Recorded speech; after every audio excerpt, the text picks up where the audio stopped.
Halo, selamat malam teman-teman Kode Majority. Masih bersama saya Aldi Setiawan. Kali ini kita akan membahas tentang algoritma. Sebelum ke sana, mari kita simak di Kode Majority, channel programming, IoT, dan networking. Segala macam pembahasan programming dari awal sampai mahir akan dibahas di sini. Teman-teman bisa melihat video-video kami di beberapa list yang sudah diupload. Oke, kita langsung saja. Untuk materi malam ini adalah kita membahas tentang algoritma. Kita mulai belajar dulu dari nol hingga nanti kita pembahasan ke aplikasi. Sebelum ke aplikasi, kita bahas dulu tentang dasar-dasarnya, analisanya, algoritmanya, baru kita membuat aplikasi. Oke, langsung aja ya. Saya akan presentasinya tentang algoritma.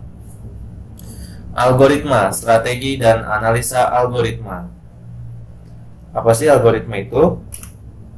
Jadi sejarah algoritma itu, teman-teman, asal katanya algoritma berasal dari nama Abu Ja'far Muhammad ibnu Musa al-Khwarizmi, ilmuwan Persia yang menulis kitab Al-Jabr wal Muqabalah. Jadi pada tahun 825 Masehi, ada seorang yang bernama Abu Ja'far Muhammad ibnu Musa al-Khwarizmi, sekarang biasa dipanggil al-Khwarizmi ya, seorang ilmuwan. Jadi dia menciptakan atau itu menulis tentang algoritma ini. Nah, definisi algoritma ini adalah urutan langkah-langkah untuk memecahkan masalah. Jadi algoritma itu diciptakan untuk membuat sebuah urutan atau langkah-langkah untuk memecahkan sebuah masalah. Urutannya logis, pengambilan keputusan untuk memecahkan masalah. Jadi urutan langkah logis itu berarti algoritma harus mengikuti suatu urutan tertentu, tidak boleh melompat-lompat. Jadi kalau misalkan kita akan memecahkan masalah dengan sebuah algoritma, kita tidak boleh A ke C, ke F, ke Z, itu nggak boleh balik lagi ke C. Nah, kita harus berurutan dari A dulu, ke B, ke C, ke D. Jadi sesuai urutan yang logis dalam memecahkan sebuah masalah. Nah, alur pemikiran dalam menyelesaikan sesuatu pekerjaan yang dituangkan secara tertulis, utama alur pikiran, yang artinya algoritma seseorang dapat berbeda-beda dari algoritma orang lain. Contohnya, ketika saya melihat suatu masalah, effort atau upaya yang saya pecahkan, misalnya, oh langkah ini harus ke A, ke B, ke C. Ternyata isi kepala orang lain itu, cara pandangnya tidak sama dengan kita. Jadi algoritma itu adalah alur pikiran. Setiap orang itu punya pikirannya masing-masing dalam memecahkannya masalah yang meskipun masalahnya sama, belum tentu cara penyelesaiannya sama juga. Bisa juga masalahnya sama, tapi pemecahan masalahnya itu berbeda, karena tadi itu algoritma itu adalah alur pikiran. Jadi algoritma kita akan berbeda dengan algoritmanya orang lain, pemahamannya juga akan berbeda. Ini tergantung kepada pengalaman kita dalam pemecahan masalah. Selanjutnya tertulis, yang artinya dapat berupa kalimat, gambar, atau tabel tertentu. Jadi dalam penyelesaian masalahnya, di sini algoritma itu bisa dibuat sebuah kalimat, bentuk gambar, atau tabel tertentu. Nanti kita akan bahas tentang procedure code dan flowchart misalnya untuk kerangka pemecahan masalahnya. Kita lanjut ya. Nah, ini contoh algoritma dalam kehidupan kita sehari-hari. Nah, pertama di samping ini ada step by step cara membuat siomay Malang contohnya. Nah, ini adalah suatu cara untuk membuat siomay Malang, dan sebelahnya lagi ada step by step membuat bakso sendiri. Nah, kita sering melihat bahwa setiap sesuatu itu ada tata caranya. Nah, akankah cara ini akan dilewati atau berloncat-loncat? Contohnya tadi seperti bahwa disebutkan algoritma itu tidak boleh melompat-lompat, artinya dia harus berurutan secara logis. Contohnya pada saat step by step cara membuat siomay Malang, itu pertama ada langkah pertama, yaitu menyiapkan bahan-bahan. Lalu dagingnya di nomor 2 ini, dagingnya leburkan ya, digiling. Lalu hasil gilingannya diaduk dengan bumbu yang ada. Nah, ini bisa kita lihat urutannya, lalu dibungkus ya. Nah, apabila bahan-bahan nomor 1 langsung ke nomor 7, itu kan tidak bisa ya, karena algoritma itu tidak bisa dilompat-lompat, jadi harus berurutan. Nah, itu tadi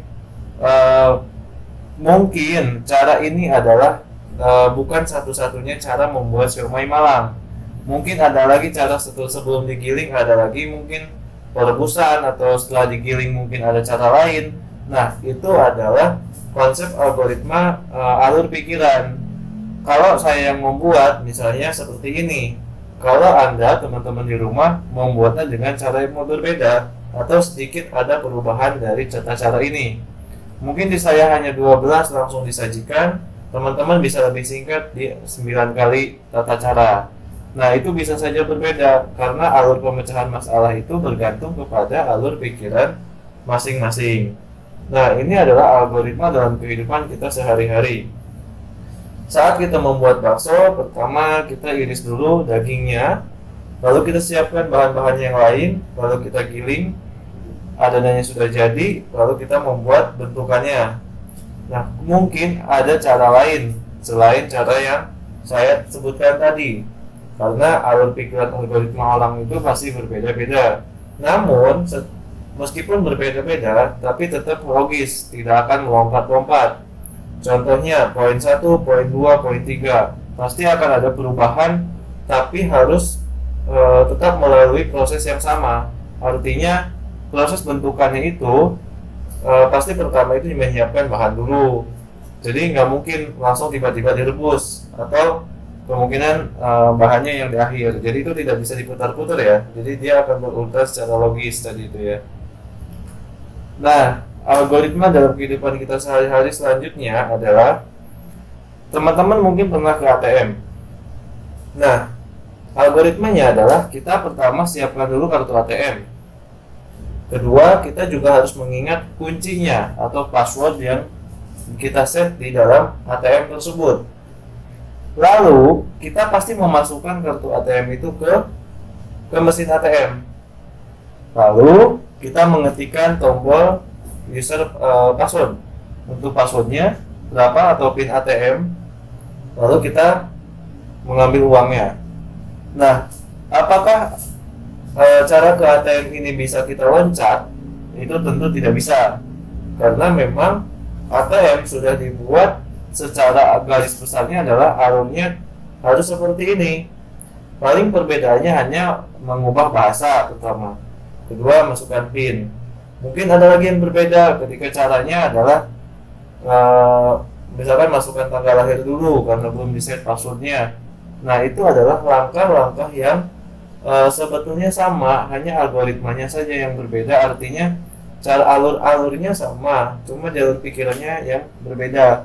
Namun dalam pemecahan masalah ini, algoritma tetap tersusun dengan secara tidak melompat-lompat. Artinya secara logis dia berurutan dengan urutan yang sama. Oke, selanjutnya kita lihat bahasannya. Definisi algoritma yang kedua adalah, dalam bidang komputer, algoritma sangat diperlukan dalam menyelesaikan berbagai masalah pemrograman, terutama dalam komputasi numeris. Tanpa algoritma yang dirancang baik, maka proses pemrograman akan menjadi salah, rusak, atau lambat dan tidak efisien. Algoritma dibutuhkan untuk memerintah komputer mengambil langkah-langkah tertentu untuk menyelesaikan masalah. Algoritma pemrograman lalu menjadi sebuah program. Agar algoritma dapat memerintah atau diproses komputer, maka dirubah menjadi bentuk program melalui proses pemrograman. Jadi teman-teman sebelum membuat aplikasi atau program untuk membantu pengguna atau klien atau memecahkan masalah kita sendiri dengan sebuah sistem, itu kita perlu membuat sebuah algoritmanya terlebih dahulu. Lalu kita buat dalam proses sebuah pemrograman. Artinya kita membuat program ini, namanya proses pemrograman. Lalu nanti hasilnya akan menjadi program. Nah, program inilah yang kita gunakan. Program ini akan bergantung sekali kepada settingan atau alur algoritma pertama yang kita buat. Karena kalau dari awalnya kita sudah salah, itu akan menjadikan program itu rusak atau tidak match dengan kebutuhan atau lambat dan juga tidak efisien pada saat penggunaannya. Karena algoritma yang kita gunakan ternyata tidak mendukung dengan apa yang dibutuhkan atau tidak sesuai dengan masalah yang ada. Nah, itu tentu akan menjadi salah, rusak, atau lambat. Oke. Selanjutnya ada sifat-sifat algoritma. Jadi sebelum teman-teman mengenal algoritma, algoritma itu memiliki beberapa sifat. Dan aspek penting dalam algoritma itu pertama finite. Atau algoritma harus berhenti setelah mengerjakan sejumlah langkah terbatas. Jadi di dalam algoritma itu tidak terus-menerus. Jadi harus ada langkah-langkah, decision atau end atau start. Jadi akan ada proses-proses di mana pekerjaan itu tidak terus berlanjut karena akan menyebabkan komputer itu loop tanpa henti. Selanjutnya ada definite. Setiap langkah didefinisikan secara tepat, tidak boleh membingungkan atau ambigu. Jadi setiap kita membuat algoritma itu pertama kita definisikan terlebih dahulu. Jadi apa proses pemrograman algoritma apa untuk memecahkan masalah. Jadi jangan sampai kita membuat dua langkah tapi langkah tersebut tidak menghasilkan sesuatu. Nah, nantinya akan membingungkan sebuah komputer atau menjadi sebuah masalah besar ketika sistem tidak mengenali atau membingungkan dari algoritmanya itu sendiri. Jadi, langkah yang tepat dalam membuat algoritma, kita definisikan terlebih dahulu apa yang akan kita buat dan apa yang akan kita hasilkan. Dan itu harus secara tepat ya, teman-teman. Jangan sampai kita sudah mendefinisikan, namun tidak ada ujung untuk menyelesaikan masalahnya sehingga sistem mengenalinya dengan ambigu. Selanjutnya ada input. Di dalam algoritma pasti memiliki satu atau lebih input sebelum dijalankan. Misalnya contoh tadi yang ATM, kita pasti memasukkan dulu kartu ATM-nya, lalu kita memilih bahasa, lalu kita memasukkan sebuah PIN ATM. Nah, itu adalah input. Input di sana adalah yang kita jalankan agar proses selanjutnya berjalan. Nah, nanti akan ketemu dengan output. Nah, output di sini adalah algoritma memiliki satu atau lebih output, biasanya bergantung kepada input. Nah, balik lagi ke ATM tadi. Ketika kita memasukkan PIN ATM, ketika berhasil, itu akan masuk kepada transaksi. Apa yang akan kita lakukan? Apakah kita pengambilan uang atau memasukkan uang atau transfer uang? Nah, itu kan bergantung kepada input kita.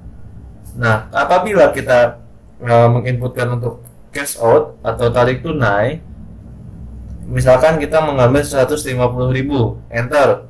Nah, maka output yang keluar adalah yang dihasilkan. Uangnya akan keluar sejumlah 150.000 apabila saldo cukup. Nah, di sini output itu akan kembali ke input seperti kita mau mengetikkan sesuatu, kita membuat langkah apapun, ini akan bergantung kepada output. Jadi bahasa kitanya apa yang kau tabur itu yang akan kau tuai. Nah, itu ya, teman-teman. Selanjutnya algoritma juga harus efektif. Efektif di sini adalah setiap algoritma diharapkan memiliki sifat efektif. Setiap langkah harus sederhana dan sehingga dapat dikerjakan dalam waktu yang masuk akal. Jadi dengan adanya program atau sistem biasanya kan untuk memudahkan user, pengguna atau yang tadinya bertele-tele itu lebih langkahnya disederhanakan kembali, diefektifkan. Jadi tidak bertele-tele ya. Misalnya pada saat kita memasukkan PIN ATM, kebayang kalau ada pertanyaan-pertanyaan lagi untuk kita menarik uang. Nah, itu kan tidak sederhana ya. Jadi harus tepat sasaran. Makanya di ATM hanya ada beberapa tombol karena itu untuk mengefektifkan sesuatu yang berjalan. Nah, di sini ada sesuatu algoritma yang terbaik atau the best. Jadi ada kata yaitu suatu algoritma harus menghasilkan output yang tepat guna atau efektif dalam waktu yang relatif singkat dan penggunaan memori yang relatif sedikit, efisien, dengan langkah yang berhingga prosedurnya berakhir baik dalam keadaan diperoleh suatu solusi. Di dalam kata ini ada banyak istilah-istilah. Contohnya, algoritma harus menghasilkan output yang tepat guna. Nah, output di sini adalah contohnya tidak kita membuat sebuah hasil, membuat input dan hasilnya itu tidak sia-sia, harus tepat guna. Kalau algoritma kita tadi itu di awal sudah tidak dianalisis dengan baik, maka hasilnya itu kan tidak tepat, tidak bagus atau rusak. Nah, itu kan kembali lagi tidak efektif outputnya. Jadi output yang dihasilkan itu tidak tepat guna. Makanya algoritma yang baik itu ketika analisis kita harus menghasilkan yang tepat guna. Misalkan untuk laporannya yang memang sesuai dengan apa yang dibutuhkan. Nah, selanjutnya ada dalam waktu yang relatif singkat dan penggunaan memori yang relatif sedikit efisien.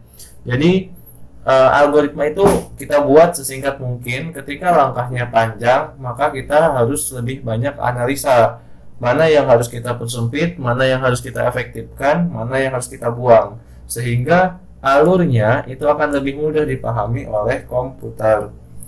Lalu penggunaan memori yang relatif sedikit. Jadi dalam membuat pemrograman itu biasanya pada saat kita runningkan itu akan mengambil posisi RAM atau memori yang cukup banyak. Nah, bagaimana ketika kita aplikasinya atau kompatibel harus dengan komputer yang kecil ya, atau yang komputer yang tidak terlalu high level lah.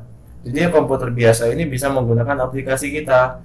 Maka kita harus memiliki algoritma yang efisien, yang sedikit, supaya tidak terlalu tinggi untuk penggunaan memorinya.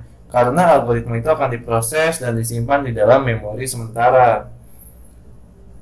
Nah, dengan langkah yang berhingga, prosedurnya berakhir baik dalam keadaan diperoleh suatu solusi. Kembali lagi ke efektif tadi. Seberapapun kita membuat algoritma pemrograman lalu menjadi sebuah program, kalau akhirnya keadaannya tidak diperoleh sebuah solusi, itu tidak akan digunakan oleh pengguna. Maka sebelum kita membuat program, analisa algoritma kita harus kuat dulu, supaya ketika pemrograman itu dibuat atau sudah jadi, itu diperoleh suatu solusi, hasilnya itu ada, nampak, dan bisa digunakan, laporannya itu tepat guna.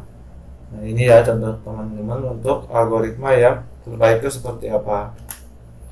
Nah, contoh, saya membuat contoh di sini adalah algoritma atau prosedur untuk mengirimkan surat kepada teman. Nah, di sini pertama kita tulis dulu surat pada secari kertas surat. Ya, karena kita akan membuat surat, pasti kita akan menulis dulu suratnya apa. Lalu kita ambil sampul surat atau amplop. Nah, setelah kita membuat suratnya, baru kita mencari amplopnya dan memasukkan surat tersebut ke dalam amplop. Lalu tutup amplop surat dengan lem perekat. Tulis alamat surat yang dituju. Jika tidak ingat, lebih dahulu ambil buku alamat dan cari alamat yang dituju. Lalu tulis alamat tersebut pada amplop surat. Lalu tempelkan perangko pada amplop surat dan bawa surat ke kantor pos untuk diserahkan ke pegawai pos dan atau menuju ke bis surat untuk memasukkan surat ke dalam kotak bis. Nah, pada langkah ini kita prosesnya itu tidak bisa terlewati begitu saja. Kalau misalnya kita langsung mengambil nomor 2 lalu nomor 3, maka yang kita kirimkan adalah amplop kosong gitu ya. Jadi langkah ini adalah langkah yang sudah disimpulkan dengan efektif dan tepat guna. Artinya algoritma yang kita buat adalah sebuah kertas itu bagaimana bisa sampai untuk dikirimkan kepada teman kita. Nah, ini langkahnya. Mungkin setiap orang akan berbeda-beda. Contohnya, saya akan berpikir pertama saya akan mengambilnya amplop surat dulu, baru saya akan menulis surat dulu pada secari kertas. 2 dulu, 1, lalu saya memasukkan surat dulu ke dalam amplop 3. Nah, inilah yang alur pikirannya berbeda. Tapi secara logika, secara logisnya, cara ini adalah tetap berurutan logis. Ketika kita tidak logis, kita bisa melihat pertama ambil sampul surat atau amplop, lalu ketiga adalah masukkan surat ke dalam amplop, baru nomor 1. Nah, itu adalah tidak logis karena surat belum dibuat tapi sudah dimasukkan. Apa yang dimasukkan ke dalam amplopnya ketika surat itu belum ditulis? Ketika kita melihat 2, 3, 1. Nah, yang masih logis adalah 2, 1, 3. Nah, itu hanya berbeda pemikiran saja, tapi tetap logis secara berurutan. Oke, kita lanjut ya. Selanjutnya ada penulisan algoritma. Pertama, menulis algoritma itu bisa menggunakan bahasa natural atau bahasa kita. Biasanya, user itu tidak mengerti dengan bahasa-bahasa program atau bahasa yang dibutuhkan oleh sistem. Biasanya mereka akan berkata sesuai aktual pada saat perjalanan atau yang mereka butuhkan. Kelemahannya masih sering membingungkan atau sulit dipahami. Karena tadi itu bahasa Indonesia atau Inggris atau user kadang berbeda apa yang di request dengan apa yang kita hasilkan. Nah, berbeda dengan menggunakan flowchart selanjutnya. Flowchart itu yang ada simbol-simbol kotak, kubus seperti itu ya. Nah, ini baik karena alur algoritma dapat dilihat secara visual, tetapi repot pembuatannya jika algoritma panjang. Jadi kita bisa melihat secara blueprint ya, kayak blueprint gitu. Jadi rule-nya itu jelas, alurnya kita mau kemana jelas, tidak merepot, tidak membingungkan lah. Tapi repot juga membuatnya. Biasanya untuk membuat ini adalah sistem analisisnya. Jadi sebelum dikirim ke programmer, untuk flowchartnya sudah dibuat terlebih dahulu sehingga dibuat lebih matang. Jadi aplikasi itu kebayang sebelum pembuatan dari 0 sampai akhir itu kita sudah tahu, oh ini akan menjadikan laporan ini A, B, C. Nah, itu sudah tahu sebelum programnya jadi. Selanjutnya menggunakan pseudocode. Nah, pseudocode ini adalah sudah mendekati bahasa pemrograman, tetapi sulit dimengerti oleh orang yang belum tahu pemrograman. Nah, jadi pseudocode itu adalah langkahnya langsung ke bentuk penulisan coding.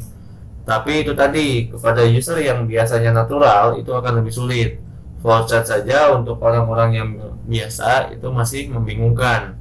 Hanya orang-orang tertentu yang bisa membaca.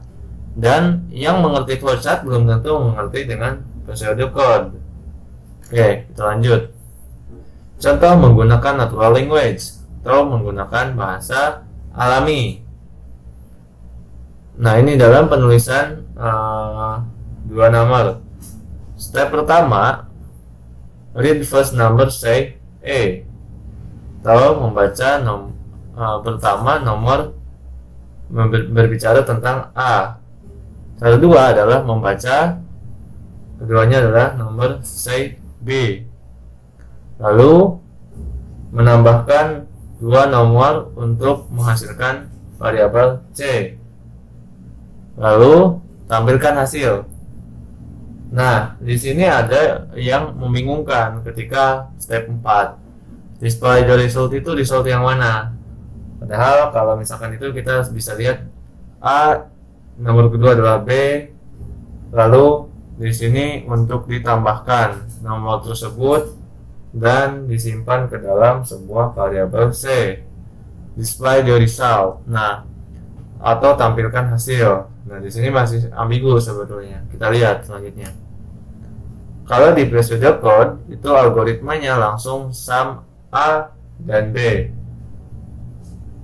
Nah, inputnya adalah 2 integer A dan B, maka outputnya adalah 2 integer C sama dengan A tambah B write C. Itu mudah sekali dipahami bahwa yang ditampilkan adalah yang itu adalah C. C itu bernilai A ditambah B. Seperti itu, teman-teman. Nah, selanjutnya menggunakan flowchart. Flowchart itu ada beberapa simbol. Pertama ada start. Start statement ini pasti akan ada di posisi pertama atau di mana program tersebut dimulai. algoritma tersebut di start atau dimulai. Selanjutnya ada transition, ada processing, ada input dan output, ada conditional statement, dan ada juga stop statement. Nah, menggunakan flowchart 2, di sini ada simbol predefined process, simbol untuk mempersiapkan penyimpanan yang akan digunakan sebagai tempat pengolahan di dalam storage. Misalnya teman-teman akan menggambarkan sebuah bahwa data tersebut masuk ke dalam sebuah database atau ke dalam penyimpanan, maka simbol ini bisa langsung diterapkan. Jadi sesama orang programmer atau orang sistem informasi atau sistem analis, mereka harus paham dan mengerti tentang simbol-simbol coding ini. Tadi itu orang biasa yang mengenal natural language tapi tidak kenal ini, maka akan bingung karena isinya adalah hanya kotak-kotak saja. Selanjutnya ada simbol offline connector. Simbol ini untuk keluar masuk prosedur atau proses dalam lembar atau halaman yang lain. Misalnya ketika kita membuat sebuah program surat, lalu kita akan membuat prosedur lain atau prosesnya ke halaman yang lain, maka kita cukup menambahkan simbol offline connector ini. Lalu ada simbol konektor, simbol untuk keluar proses masuk prosedur dalam halaman yang sama. Misalnya kita membuat activity, contohnya kita membuat sebuah tampilan email. Saat ini email Gmail itu ketika kita ada di posisi inbox, kalau kita mau menulis sebuah pesan itu tetap di halaman yang sama, dia hanya muncul pop-up untuk menginput sebuah email. Nah, itu bisa menggunakan simbol konektor. Nah, contoh flowchart yang ketiga tadi, yang sudah kedua, write C tadi, yang bahasa natural language udah, ada yang display result sampai 4. Nah, ketika kita membuat sebuah flowchart, maka kita bisa melihat pertama itu ada start dulu, lalu ada input value-nya A, lalu kita inputnya B, maka kita proses transisinya adalah C sama dengan A ditambah B, maka display the value of C. Nah, hasilnya itu ditampilkan C. C adalah A tambah B. Dan algoritmanya stop atau berhenti. Jadi itu algoritma sepanjang apapun harus ada titik pemberhentian. Oke, kita lanjut. Ada beberapa tahapan analisa algoritma. Pertama, bagaimana merencanakan algoritma. Jadi sebelum kita proses itu akan kita analisa, itu kita harus merencanakan dulu algoritmanya seperti apa. Kedua, bagaimana menyatakan suatu algoritma. Jadi menulis algoritmanya itu apakah menggunakan natural language, apakah menggunakan pseudocode atau flowchart. Selanjutnya, bagaimana validitas suatu algoritma. Jadi validitas itu adalah kita verifikasi ulang, pengecekan ulang bahwa betul apakah salah atau betul rule yang kita gunakan atau aturan langkah-langkah algoritma yang kita gunakan ini apakah sudah valid, apakah sudah betul. Nah, selanjutnya adalah bagaimana menganalisa suatu algoritma. Nah, biasanya ada sebuah proses yang sudah berjalan. Kita harus menganalisa algoritma tersebut. Bagaimana si A bisa muncul, si B bisa muncul. Nah, itu bisa kita analisa. Lalu, bagaimana menguji program dari suatu algoritma? Nah, algoritma biasanya kita buat susunannya. Namun, apakah kita bisa menguji program tersebut? Maka, ketika kita mau menguji program dari suatu algoritma, kita harus membuat tahapan pemrograman atau membuat program itu berjalan terlebih dahulu, sehingga kita dapat menguji program dari suatu algoritma itu berjalankah atau memang rusak atau tidak bisa dijalankan. Bagaimana sebelum kita membuat pemrograman agar kita tahu? Nah, maka kita harus sesuaikan alur algoritma tersebut dengan langkah-langkah yang ada atau aktualitasnya. Apakah betul A ke B ke C atau memang tidak bisa karena ada sesuatu yang tidak bisa dipaksakan. Nah, ini di program juga akan menghasilkan, menerjemahkan apa yang kita buat. Selanjutnya ada tahap proses uji algoritma. Pengujian terhadap tahap debugging itu ada untuk mengecek kesalahan program, baik sintaksis maupun logika. Jadi biasanya pada saat kita pengembangan program, itu ada yang namanya tahap debugging sebelum kita publishing. Nah, debugging ini hal yang paling lama dari kita membuat program.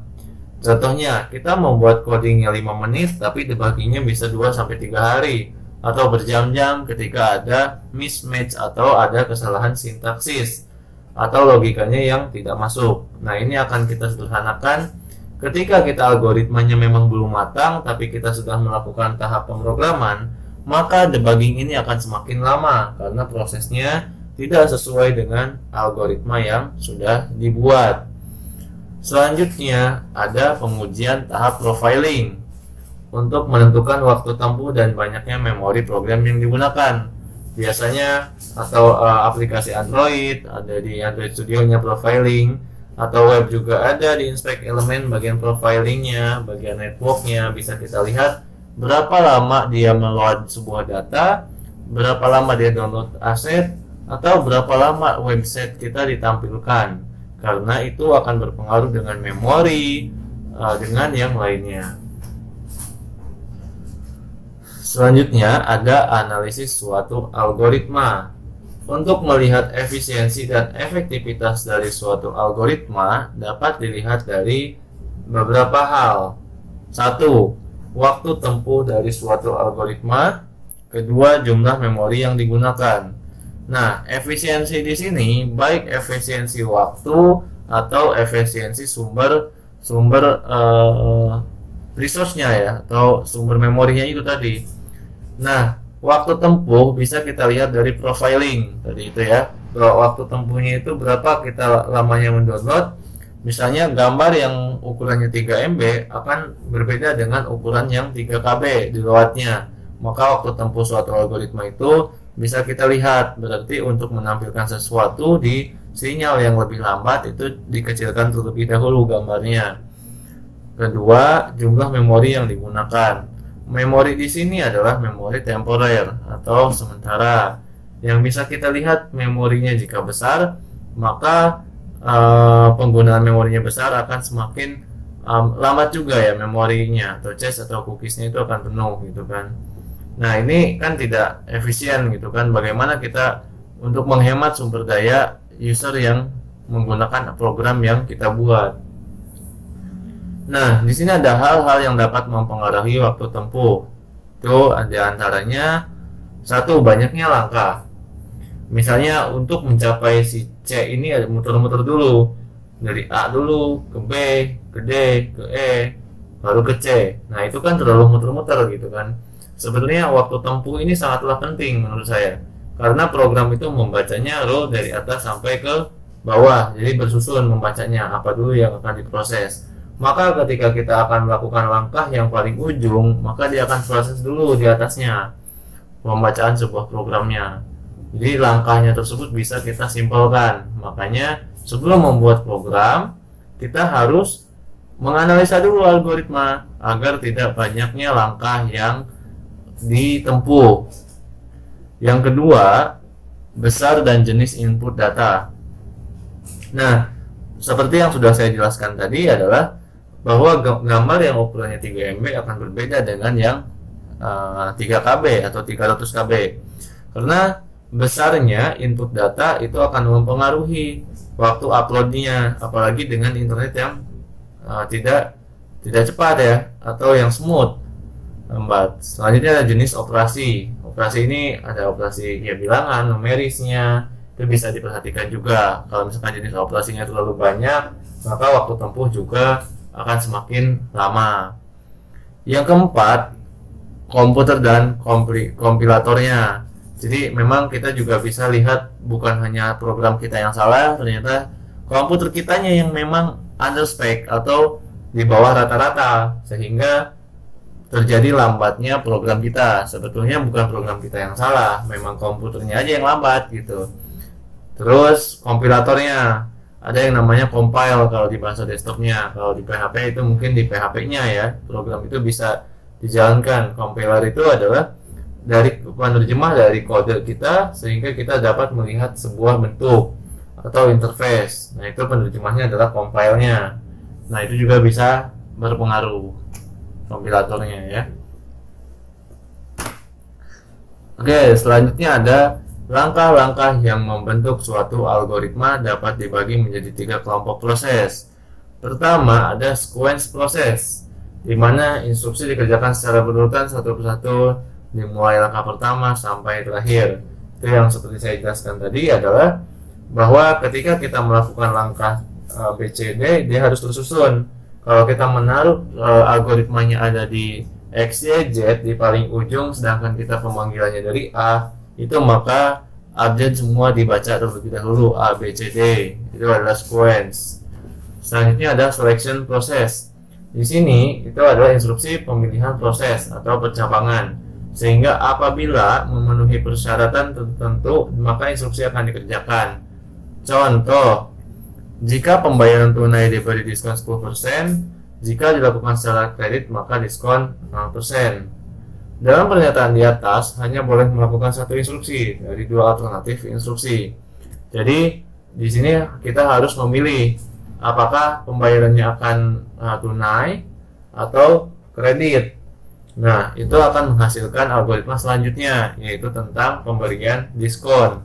Ketika kita membelinya tunai, maka diskonnya 10%. Ketika kredit, maka 0%. Nah, ini adalah user harus melakukan satu instruksi dari 2 alternatif instruksi. Itu yang disebut selection process. Jadi, pemilahan prosesnya. Ketika kita memilih A, maka lanjutan A itu apa setelah itu? Kita milih B, maka selanjutnya. Jadi tidak dibaca A dan B. Jadi kita harus memilih di antara A dan B-nya. Selanjutnya ada iteration process. Jadi suatu instruksi yang dikerjakan berulang-ulang selama beberapa kali selama masih memenuhi suatu kondisi. Iteration process biasanya membuat sebuah tabel atau daftar nama. Nah, kita biasanya akan melakukan yang namanya loop atau while atau perulangan. Nah, perulangan ini akan berhenti ketika data tersebut memang sudah ditampilkan semua. Ketika belum ditampilkan, maka proses akan terus berputar mencari nama yang masih ada. Ketika kita for while tanpa henti, maka komputer akan ngehang. Biasanya di iteration proses ini banyak kejanggalan ketika proses itu tidak terhenti. Nah, ini salah satu contohnya. Ini adalah salah satu contoh yang saya buat tentang flowchart algoritma, suatu algoritma sebelum aplikasi tersebut dibuat di dalam proses pemrograman. Nah, di sini ada beberapa sub, ada sekolah, pengawas, KCD, dinas. Itu kan sebuah user ya. Nah, namun start dan end-nya tetap akan kembali ke satu. Jadi startnya dari sekolah, endingnya di sekolah juga. Nah, proses ini akan menjelaskan urutan-urutan atau langkah-langkah bagaimana program itu dijalankan. Seperti pertama, login sekolah itu adalah input. Nah, ada yang namanya statement condition. Apakah usernya valid? Maka ketika valid dia langsung ke unggah PDF. Ketika tidak valid maka hubungi admin. Nah, itu salah satunya. Dan bisa kita lihat ya sampai ke titik unduh PDF dokumen final. Jadi itu adalah output yang tepat gunanya. Jadi aplikasi ini berjalan segini banyaknya user, apa outputnya? Yaitu untuk mengunduh dokumen finalnya. Jadi setelah direvisi-revisi adalah dokumen finalnya. Nah, ini adalah tujuan algoritmanya dibuat. Sehingga ketika kita membuat aplikasi, tujuan kita akan jelas. Langkah-langkahnya dari awal hingga akhir. Ini adalah blueprintnya sebelum aplikasi itu dibuat. Di sini ada beberapa soal flowchart. Jika teman-teman YouTuber mau berkomen, silahkan. Untuk jawabannya kayak membuat copy instan untuk dibuat flowchartnya atau prosedur code. Nah, ini adalah menentukan kelulusan salah satunya. Bisa teman-teman di rumah untuk membuat sebuah flowchartnya di antara kedua ini. Oke. Terima kasih teman-teman semua yang sudah menyimak. Kita tadi pembahasan tentang algoritma, strategi, dan analisa algoritma. Jadi algoritma itu sangat penting sekali sebelum kita membuat pemrograman atau membuat sebuah aplikasi. Jadi langkah-langkah yang kita lakukan adalah menganalisa algoritmanya dulu, analisa kebutuhan user, analisa kebutuhan kita, apa yang kita perlukan, sehingga aplikasi yang akan kita buat itu tepat guna nantinya. Nah, itulah kenapa ketika saya membuat aplikasi itu akan cocok dengan seorang atau penggunanya, karena sebelum saya membuat aplikasi saya harus memiliki strategi dan analisanya terlebih dahulu. Contohnya ketika kita melihat kondisi antrian yang panjang, maka apa yang harus kita buat?